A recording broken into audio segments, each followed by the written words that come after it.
Shalom and welcome to Jerusalem Studio. Iraqi residents of the northern autonomous Kurdish region voted earlier this week in a referendum of independence seeking to provide the Kurdistan regional government with a mandate to discuss secession from the central government in Baghdad. To further discuss the Kurdish bid for independence and its possible consequences, I'm joined here in the studio by Dr. Eytan Cohen Yanarocak, who is a research fellow at the Moshe Dayan Center at Tel Aviv University. Welcome. Thank you very much. I'd like to also welcome our TV7 analyst, Mr. Amir Oren, and Dr. Nir Bohms, who is also a research fellow at the Moshe Dayan Center at Tel Aviv University. Welcome. Mr. Oren, give us a broader understanding of the chain of events. Last year we had the Brexit referendum, which was binding. Here we have the Iraqzit, the exit from Iraq referendum, which is more like a public opinion poll conducted by the government of the Kurdish autonomous region. Of course, they knew the answer well in advance, and indeed they received a whopping majority. But now begins the hard part. Now they have to assess whether the balance of interests, the various constraints, the pressures from various sides makes this particular timing appropriate for them to unilaterally announce that they are breaking from Iraq, or whether they can conduct negotiations with the Abadi government in Baghdad in order to facilitate some agreement. Dr. Cohen Yanarocak, to what extent, what is the depth of this decision to move forward with a referendum? Well, in this case, I guess the timing is very important. The Kurdish regional government and the Peshmerga forces fought against the ISIS, and that gave them the legitimacy, international legitimacy. And in this case, now they also think, as far as I understand, that Iraqi central government is not that strong. And in this case, they would like to seize the opportunity, and they are pushing it forward in order to get this international legitimacy. And in this case, they are playing the game according to the rules, since the United States and its Western allies try to bring democracy to the Middle East. So the Kurds are showing the whole world, look, we are a democratic nation, we are not aggressors, we are not violent, we are going to the poll stations, and we are just casting our ballots, and we are like you, we just inherited your democratic values, and please give us what we need. And I guess after these results, we're going to see that the Kurds will go to the Baghdad government and will demand an independence or a roadmap in order to divorce peacefully. But I guess it will going to take like 2 more years, maybe less, that will pave the way for a unilateral independence. Dr. Bohms, if it is such a democratic bid and such a Western-like idea, why do all the countries of the region oppose so sternly toward this move? And why does also the Western society, whether it be the United States or other countries, who voiced concern with regard to such an independence bid? Well, politics is politics, and we speak about the Middle East.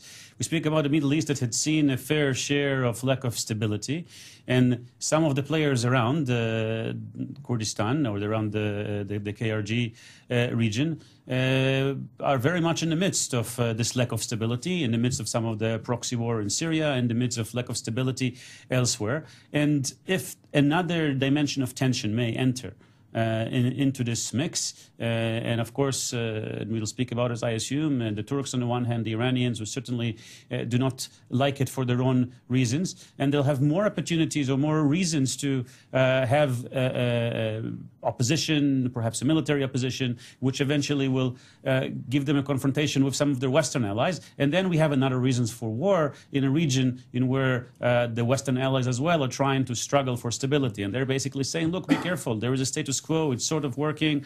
The Kurds have been living with an autonomy, a de facto autonomy. This has been functioning fine for a while. Why do we want to rattle this ship? Let's just let it be. Mr. Oren, let's focus for a moment to the domestic challenges of this bid. We have, of course, the central government in Baghdad, which has been at war with the Islamic State and has lost most of the parts of its country to a certain extent when it comes to the north. Of course, the KRG, or the Kurdistan Regional Government, has been the most dominant and well-armed group operating in that region, basically controlling some quarter of all the oil production of the country and economically being able to be self-sustainable to a certain degree. And then you have, of course, the Islamic State that has been battling for its own swaths of land. This has now ceased. There are two main groups, the Baghdad central government and the KRG. How can they play here for independence? There are two notions here, one global and one regional.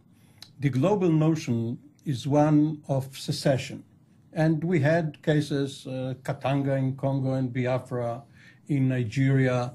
And then we had Bangladesh breaking from Pakistan. And the question is always, when is it legitimate for a certain province or a certain ethnic group to break from the central government? And if you add to that the colonial heritage, which sometimes created artificial nations out of tribes or districts, which really had nothing with each other, you see the powers at play. In the Middle East, the regional notion is that 100 years ago or so, Great Britain created Iraq, Mesopotamia, out of some artificial groupings. What does Basra, the Shiite region in the south, bordering Iran, what does it have with the Kurds up north? What does the Sunni parts of Baghdad have with other parts? So the Kurds rightly saw an opportunity when the Middle East started to unravel, when the entire Sykes-Picot structure started to come apart. If Syria is coming apart, if people are talking about breaking it to cantons or districts or what have you, why not Iraq regarding the Kurds? And from the Israeli experience, one must admit that if you look 70 years ago at the dilemma David Ben-Gurion faced, there is never a right time for establishing a nation or declaring independence. There are always voices against it. And at the time, President Truman and Secretary Marshall were saying what President Trump and Secretary Tillerson are saying today, always counseling, restraint, wait for a better opportunity. But President Barzani is right to seize the moment. As you said, there's an opportunity. There will be difficulties, but it is right for him to do it. Dr. Cohen Yanarocak, nevertheless, the Iraqi Prime Minister in Baghdad, Haider el-Abadi, continues to be very anti anything to do with independence. He is very wary of losing a quarter of the country's production, particularly in the oil, which is the biggest form of income for this country. How can it agree to such a move at such a time like this when the country is trying to rebuild after years of war? Well, I must admit that I really don't think that they will agree. The Iranians and the Shiites in Iraq will try to maximize their own influence on the oil fields and on the Kurdish region. But on the other hand, the Kurds are not, of course, eager to go under such an influence. And in this case, the name of the game here is who is going to be the aggressor. The Kurds are trying to, they are doing their best in order not to be stamped as an aggressor. So they are always emphasizing that this is democracy and we are non-violent. We are trying to resolve our differences through dialogue and with a roadmap and diplomacy. But on the other hand, the Iraqis are sending their army in order to carry out a joint military drill with Turkey next to the Turkish-Iraqi border, which is a clear message for the Kurdish Peshmerga. On the other hand, I would like to also refer to the Turkish military. In this case, I do see this maneuver as an internal domestic Turkish policy thing rather than the Turkish foreign policy. We'll get to that in a few moments Sure. as we discuss also Turkey's approach to this matter. Dr. Boms, the Kurds have been quite upfront with it. This is actually getting the people's mandate in order to move forward for dialogue with Baghdad. Why does now Iraqi Prime Minister Haider al-Abadi move forward and say this is a unilateral move, we will fight to the death pretty much in order to make sure that this never happens? Well, mainly because it was a unilateral move. The Iraqi government have not approved this referendum. They were not for it, and they had asked and demanded that it's not going to happen. So they're looking at it, probably justifiably so, as a unilateral move. As my colleagues had said, there are a number of interests there. There is oil, but there's also the basic interest of keeping the sovereign country and really keeping politics in power.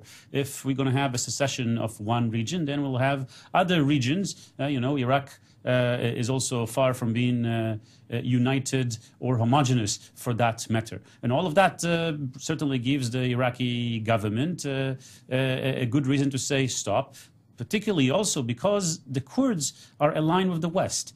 Iraq, particularly at this particular point in time, is aligned with Iran.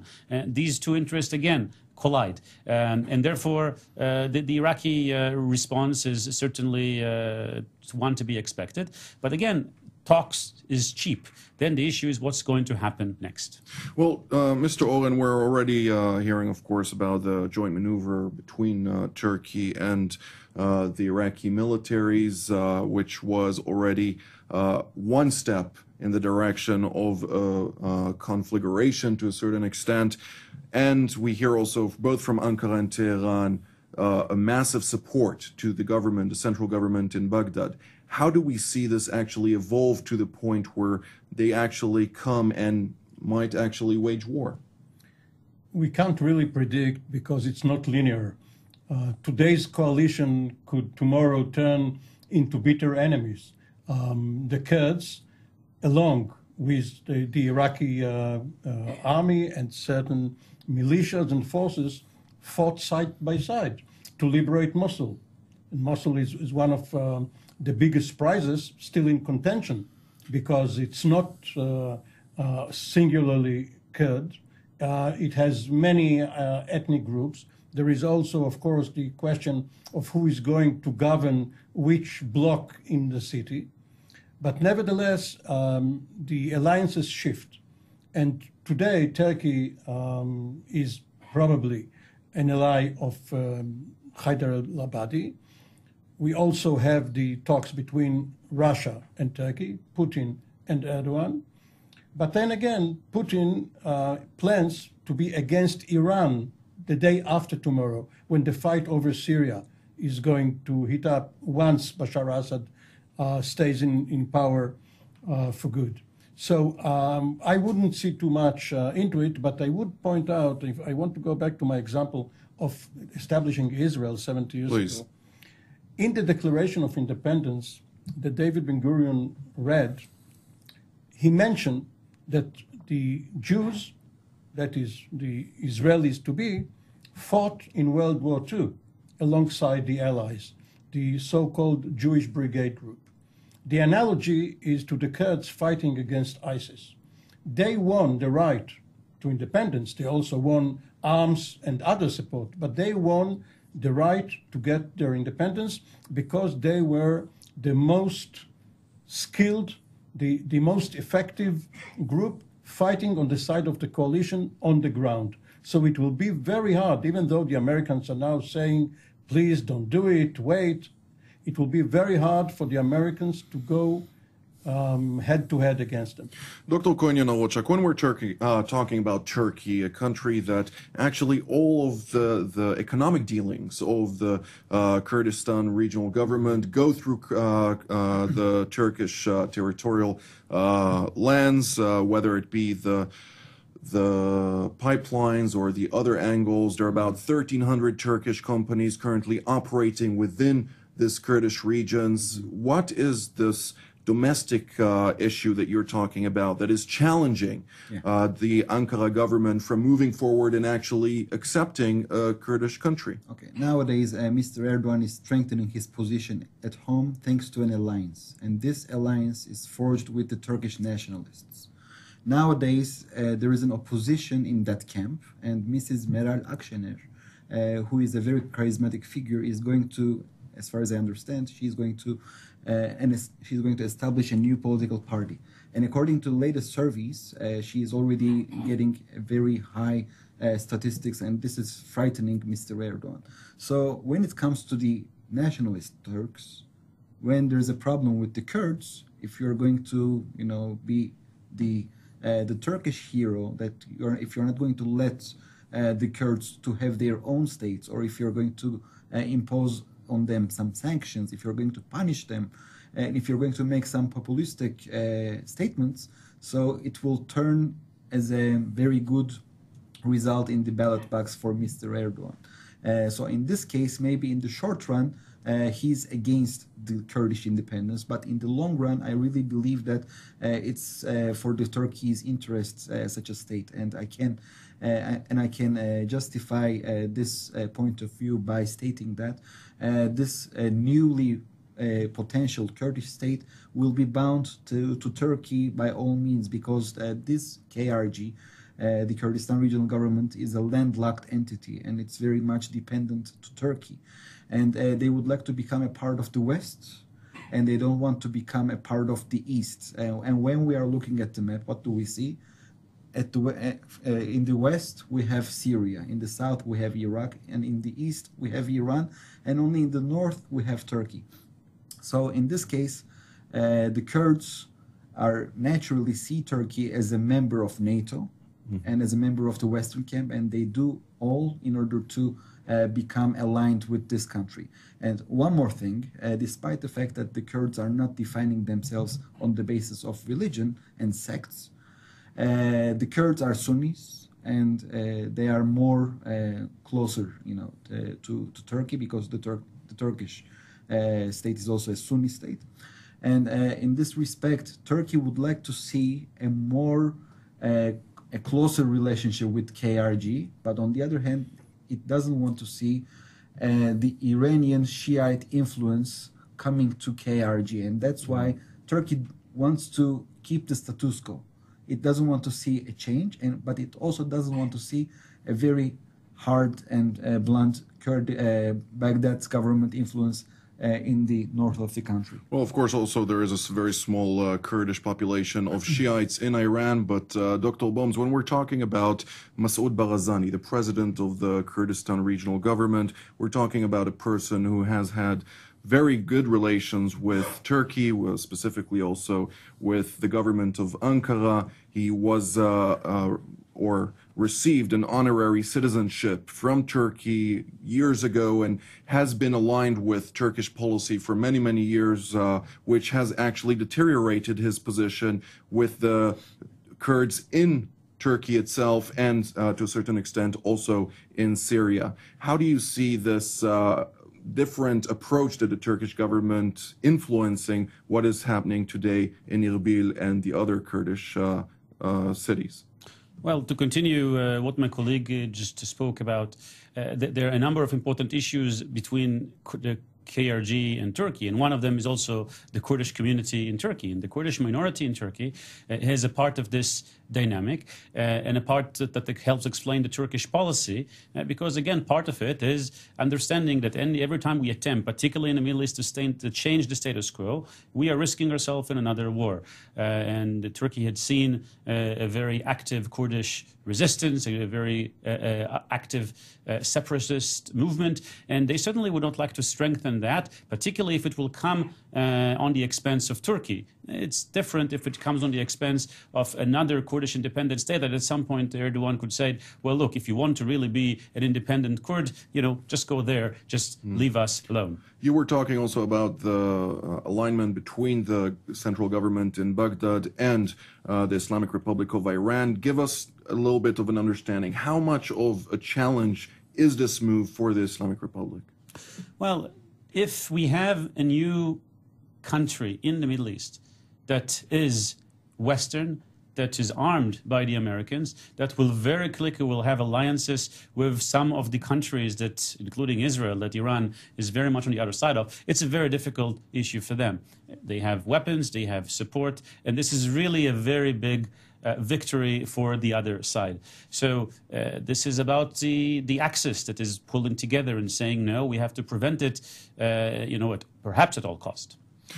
Mr. Olen, I'd like to give you the opportunity. You were setting down an analogy between Kurdistan and the potential declaration of independence with the Israeli bid some 70 years ago.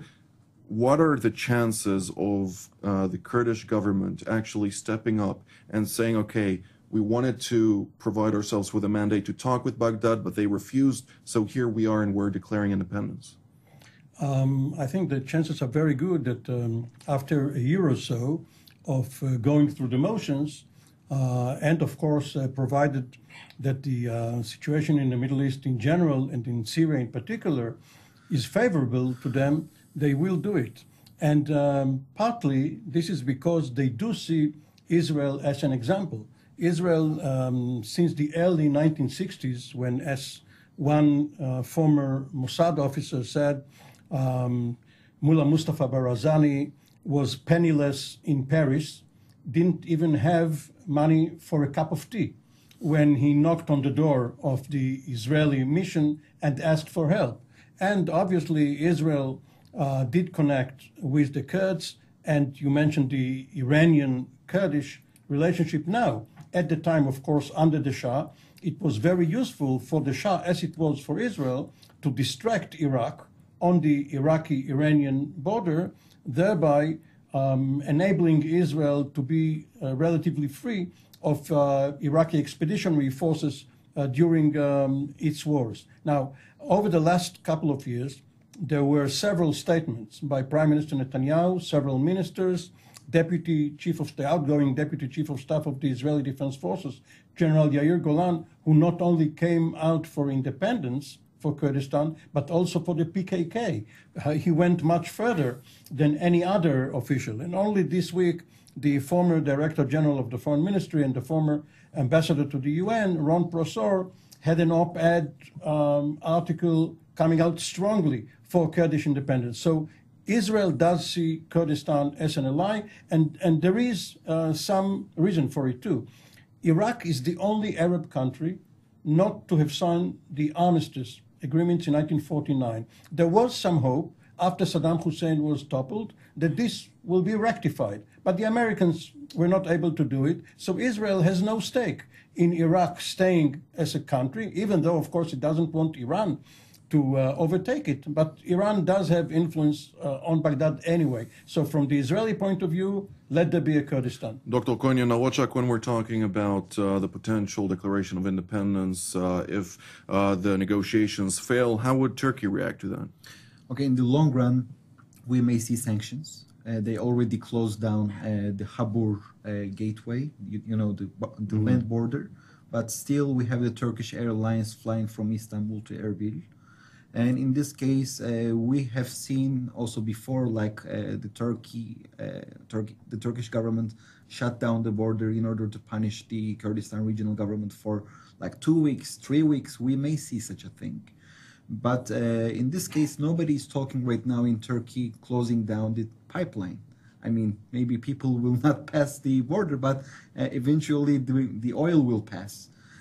So in this case, it is signaling that the Turkish government will soften its policy when it comes to the Kurdistan regional government in the future. That's my assumption. Of course, I may be mistaken. Dr. Bohms, when we're talking about the Islamic Republic, same question? Well, I think Iran is not going to take it so lightly, but eventually Iran will have to see what is it that can be done.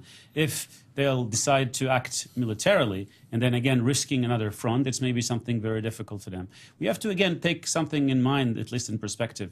We have 193 countries today and a number of other countries that contend to be countries. If we go back to the Second World War, we only had 55 countries at the end of it. And countries have learned to live with other countries. It's never easy to change the status quo, but if the Kurds will continue to prove that they're able to govern, to self-rule, and eventually, perhaps more than that, the Iranians may eventually will have to live with that. Mr. Oren, the last point when we're talking about Israel, do you believe that Israel will actively pursue assisting Masoud Barzani and the Kurdish government in establishing a state, and if so, in what ways may we expect it? It is very probable. There are ties already with visits between the leadership and the professional echelons of both countries. And obviously, Israel can pull some strings in Washington and elsewhere. And because the issue of Kurdistan being landlocked was mentioned, there are two models of landlocked countries. One is Afghanistan and one is Switzerland. And whether Kurdistan will become an Afghanistan or Switzerland also depends on the way the region acts towards it. Israel will do its best to legitimize Kurdistan. In addition, you were talking about Washington. How will the United States actually act in Kurdish assistance or against a Kurdish bid, as well as the European Union? Well, the Americans like the present government in Baghdad. They much prefer it to the governments which preceded it ever since the war. Even though it's alignment with Iran, as Dr. Yes, mentioned? but the alignment with Iran helped them kick the Daesh forces out of Mosul and now fighting in Raqqa. The war is not over in Tel Afar, in Nineveh province and other places.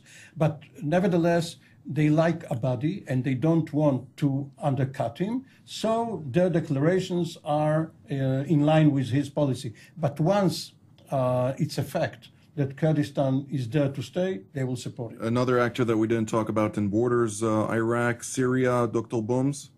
Well, Syria is an important border country also because it has a significant Kurdish population. This particular population just had in Rojava, in the northern part of Syria, elections, the very first elections for local municipalities. The area there is controlled by another party, the PDK, a rival party to the KRG. Nevertheless, the very fact that they are now able to assert additional level of independence or autonomy, and we have heard recent statements from the Syrian Foreign Ministry saying that they're willing to accept it and negotiate that arrangement and accept that de facto level of additional degree of autonomy, is something that works very well for the Kurdish card. They're the only ones in the Middle East that are really able to do this, to establish what seems to be a democratic system, a functioning system, and a system that can provide an example, perhaps, for others. Well, unfortunately, this is all the time that we have for today, so I'd like to thank Dr. Eytan Cohen Yanarocak, Mr. Amir Oren, and Dr. Nir Boms for coming here today, and I'd like to thank our viewers as well, and we will see you on Tuesday at the same time.